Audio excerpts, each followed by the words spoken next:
Have you ever wondered who was president right before Lincoln? That president was James Buchanan, the 15th president of the United States.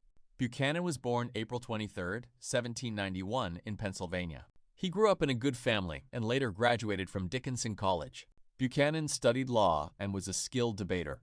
Before becoming president, he had a long career in government. He served in the House of Representatives, the Senate as Minister to Russia, as Secretary of State under President Polk, and as Minister to Great Britain.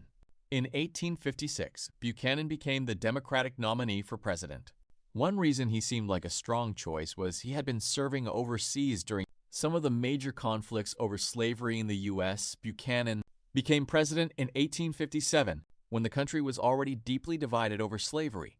He believed the nation's problems could be solved by following the Constitution and accepting decisions from the Supreme Court. But the country's divisions were much deeper than that. Soon after Buchanan took office, the Supreme Court announced a Dred Scott decision. This ruling said that African Americans were not citizens and that Congress could not ban slavery in the territories. Instead of calming the country, the decision made tensions even worse. Buchanan also supported admitting Kansas as a slave state. This angered Republicans and even divided members of his own Democratic Party. Kansas did not become a slave state, but the conflict showed how badly the country was splitting apart.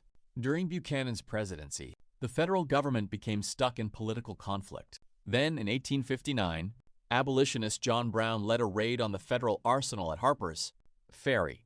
Brown hoped to inspire enslaved people to rise up against slavery. He was captured and executed. Many abolitionists saw him as a martyr, while many Southerners saw him as proof that the North was a threat to their way of life.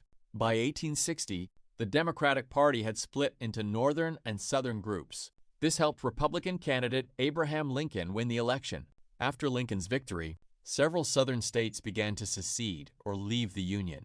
Buchanan believed states did not have the legal right to secede, but he also believed the federal government could not force them to stay.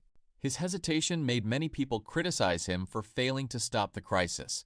Near the end of his presidency, Buchanan sent the ship Star of the West to bring supplies to Fort Sumter, but it was fired on and forced to turn back. Soon after, Buchanan left office and Abraham Lincoln became president. The Civil War began shortly after. Buchanan retired to his Pennsylvania home called Wheatland.